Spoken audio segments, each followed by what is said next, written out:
السلام عليكم ورحمة الله وبركاته. wararka aynu ka helayno deegaanka Soomaalida iyo Soomaaliya gudaheedaba ayaa sheegaya in ciidamo dawladda federaalka Itoobiya ay ciidamadeeda iyo ciidamo lagu dhafay oo liyu police ah oo ciidamada deegaanka ciidamada gaarka ah ee deegaanka Soomaalida ay ka gudbeen xuduudda Doolow daraad baan sheegnay arrimahaas inay jireen arrin la kululeynayay oo waatii aynu sheegnay inuu kulanajiis u yimid meesha la yiraahdo Doolow kulanajiis Doolow markuu yimid waxa uu la kulmay mid kan xunay new police-ka haystay tour la yiraahdo caloosha weyn way kulmeen meesha isku arkeen waxba la isla kariyay barnaamijkii Abiy Ahmed iyo Mustafa Cagshar iyo Farmaajo saddexda adduunka ugu liidata tabar markay noqoto saddexda adduunka ugu tabar daran barnaamijkii ay isla kariyeen baa caawa bislaanaya oo karaya sida ay iyagu isleeyihiin waxaa ciidamo loo diray ka gudbay xuduudda gobolka dowlad goboleedka Jubbaland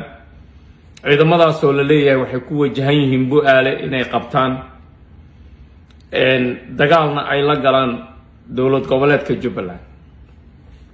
horta waa nasiib darro arrintaasi inteeda la eg waxaanu ognahay saddexda wiil ee qabyaalada midaysay ee Xuseen Qaasim Mustafa Cagshar iyo Tuur inay baryahan bawadeen ay weligoodba wadeen colaad ka dhana Jubbaland waan ognahay taas weligoodba inay wadeen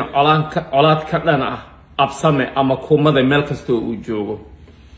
bahdilka iyo burburka ay sababeen deegaanka ay ku sababeen ayayna ku cadahay waxa ay rabaan inay hirgeliyaan ama ay kariyaan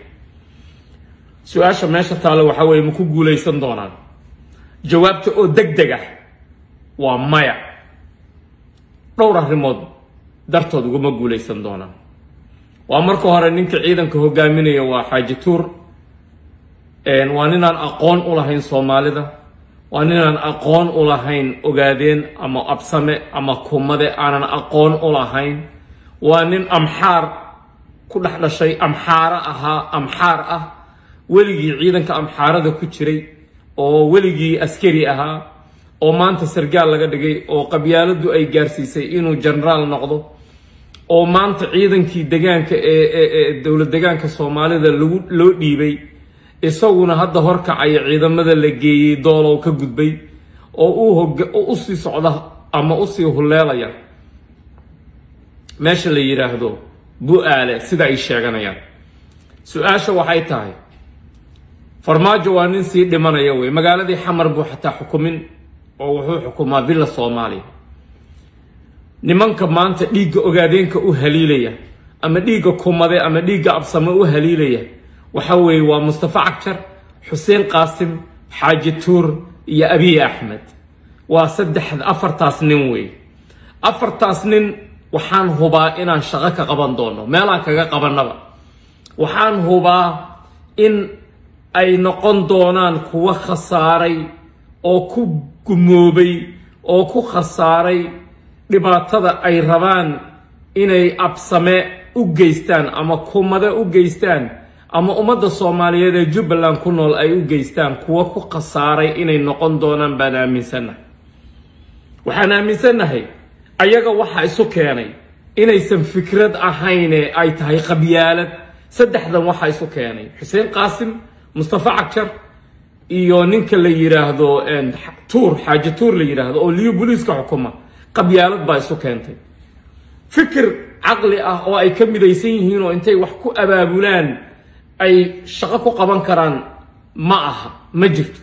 ma lahan awoodaasna ma leh laakiin iyaga oo fulinaya awaamirtii Abiy Ahmed iyo Farmaajo ayaa haddana iyaga waxa ku jira nacayb gaar ah oo ku salaysan oo ku aadan kuumade nacayb ay kuumada u qabaan oo u gaar ah ku jira waxaan rabaa marka dowladda Itoobiya inaan u sheego hadday dowladda Itoobiya ay farmaajo saaxiib la tahay oo ay farmaajo taageero u tahay oo ay rabto farmaajo inay dalka Soomaaliya u burburiso ama dalka Soomaaliya oo u burburo ay raali u tahay annaguna saaxiibaanu leenahay ay Kenya ugu horeyso saaxiibada Kenyana marnaba ma aqbali doonaan in Jubbaland xaqdarro iyo si gardarro ah lagu dumiyo sababtoo ah danaha ay Itoobiya ka leedahay inay ku duusho Jubbaland maanta oo ay ciidan intay diyaariso ay ciidankeeda maanta ay gaaraan Jubbaland oo ay dagaal ka fuliyaan ama ay intay sii qabiileeyaan qabaa'ilo ay raacaan oo ku sii darsamaan oo ay isku dayaan in ay ma aragtay ay dagaal ka fuliyaan uma suurtoobaysa sababtoo annaguna Kenyaanu saaxiib lanahay Kenyaanu garabka isku haynaa danta Kenyana waxay ku jirtaa inay Jubbaland nabadgelyo tahay danta Kenya waxay ku jirtaa inay Jubbaland nabadgelyo tahay farmaajo oo sii dhimanaya oo madaxtooyada villa Soomaaliya aan ka bixi karin oo maanta ay soo geesiyaashii hawiye ay ku ilaalinayaan meeshaas oo uusan ka soo bixi karin wax alla wixii uu awaamiir ahaa uu bixiyeyna aysan shaqaynayn maanta dadka kaliya ee la leeyahay waa isku xiran yihiin ama waa isku tiirsan yihiin ama laba kala dhex geli karo waa beesha kumada weey beesha kumada hadda duulaan lagu yahay oo waxaa la rabaa in la burburiyo oo awoodda kumade iyo caqliga iyo maskaxda kumade la kala qaybiyo oo la burburiyaa la rabaa arrintaas shacabka Jubbaland ee kumada waa uga digaynaa waxaan uga digayaa inay u midoobaan danta gobolka inay u midoobaan in la iska celiyo Abiy Ahmed iyo afarta askari Abiy Ahmed 150 dagaal baa ku socda 150 dagaal ayaa Abiy Ahmed ku socda oo uusan marnaba ka badbaadaynin 150 ka dagaal ayuu wuxuu ku soo darsaday afar askari oo ku qancinayo farmaajo oo seexan la iyo kolonajis afar askari oo ku qancinayo ayuu nabadgelyada Jubbaland rabaa inuu ku kala tuuro oo ku qaribo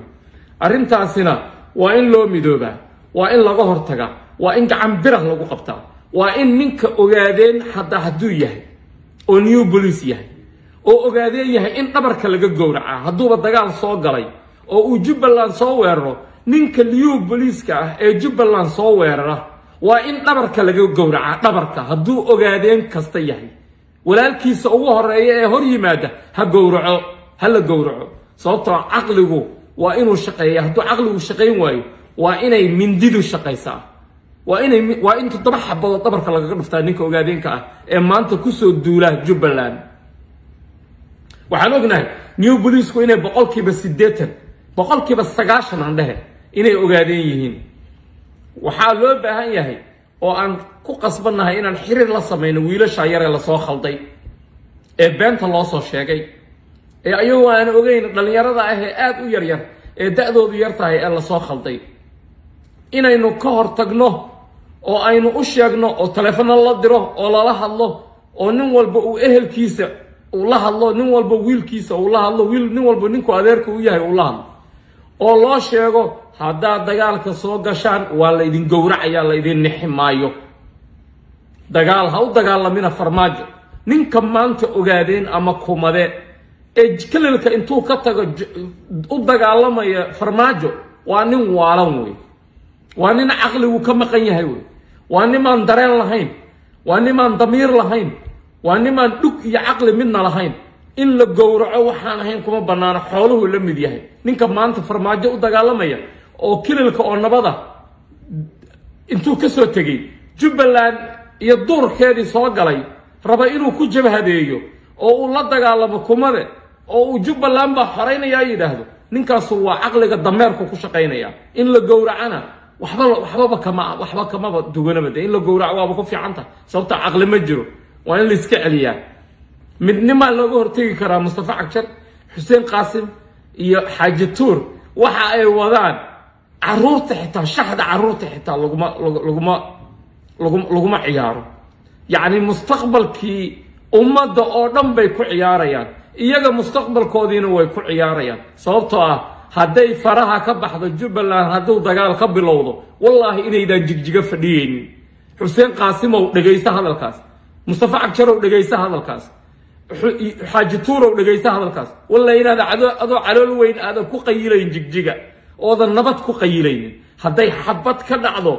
هدي حبت كدعض جبلان ما قيليسيد اوغو تاس علاشا لغا دولينيا حاج تورو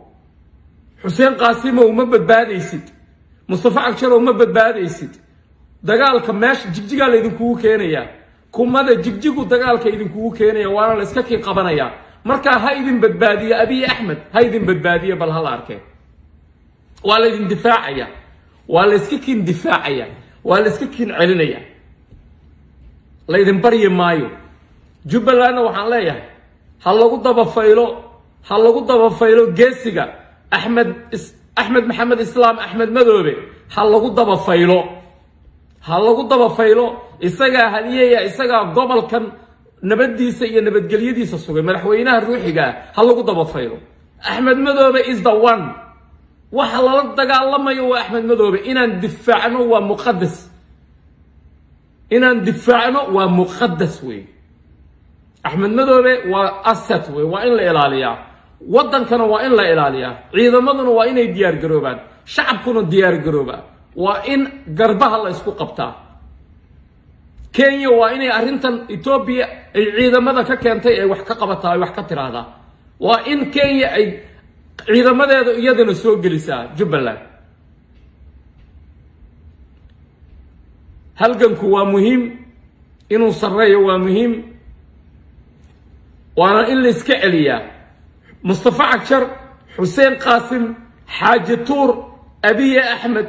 iyo Farmaajo shantaas waa in la iska qabtaa